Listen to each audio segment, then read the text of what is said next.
Hello again everyone. So just to get another video on my channel quickly, make sure it doesn't stale date before it gets started, let me show you one of my favorite places.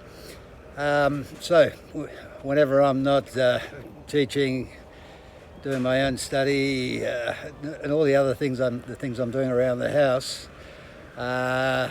just where I'm standing it's kind of like my second home. That's because, if you can see that, it's VIVA HOME. It's probably backwards, is it? Anyway, this is a Japanese DIY centre, hardware store, builder centre, call it what you like. So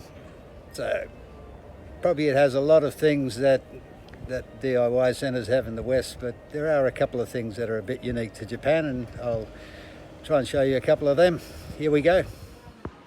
Okay, so here's a little overview of the shop, inside of the shop, which is, I think, pretty much the same as any DIY centre around the world. Everything from clothes, screws, cleaning, all this kind of stuff. The timber section, which I guess is also the same as probably any DIY around the world. Section selling toilets, which I'm sure is unlike anywhere else in the world. Look at all them controls, lovely, and they're all in Japanese. So.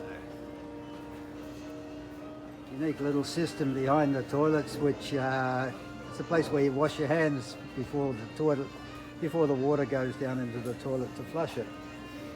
Pretty neat, I reckon. Shops like this also sell Japanese rice cookers. So rice is a passion in Japan, and guys, it's a subject that I could do a whole video on itself. Maybe I will. Things like these little kind of cookers are also popular for inside the house, especially for this kind of cooking. Let me focus in there. Which perhaps I'll do a little video on itself as well. Here's the pet section in the store. Nothing very unique about that, except perhaps the prices. Let's have a look. This little fellow, what's he worth? 378,000 yen, which works out to about almost $4,000. Yeah, the price of pets in Japan absolutely blows me away.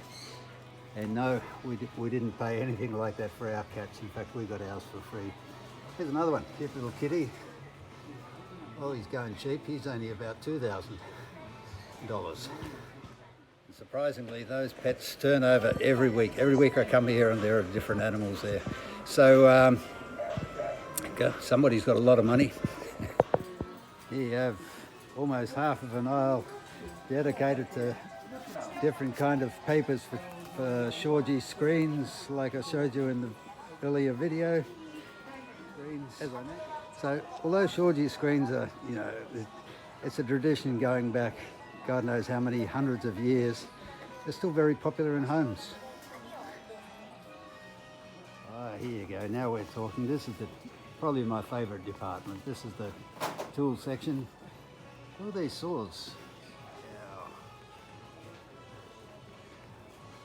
Yeah. I haven't been able to find a saw like I used in Australia here. This is a carpenter's saw in Japan. There's blades, spare blades, whatnot. So I had to relearn all of my skills when I moved here. Chisels.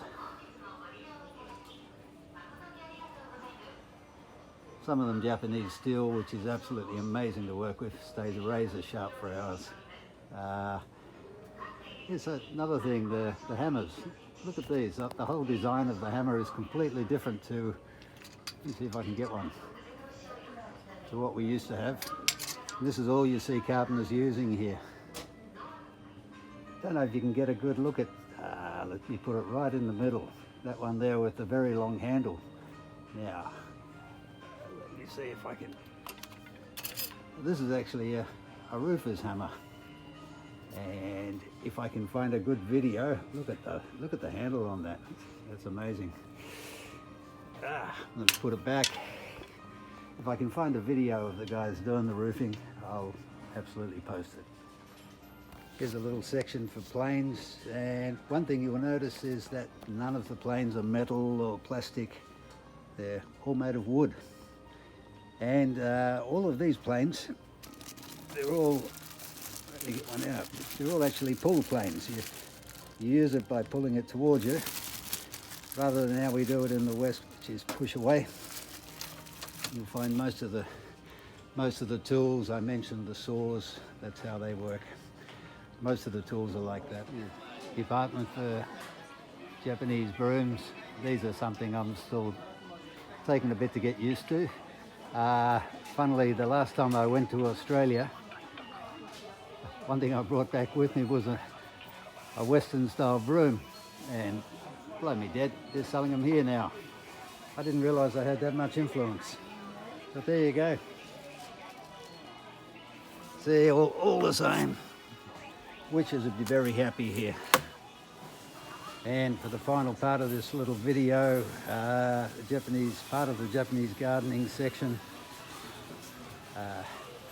which again, a lot of it looks the same as what you'd have in your home hardware there, except for little things like these unique kind of scissors and cutters, which I'm guessing are all for bonsai plant pruning. Then you have all these kind of things which are wires for shaping bonsai. I'm told they're very hard, very thick wire. I'm told it's very hard to get overseas. All right, that's the end of my little tour for the day. Hope you found it interesting. If you did find it interesting, let me know. And if there's something else you'd like to see, also please let me know. Okay, cheers for now.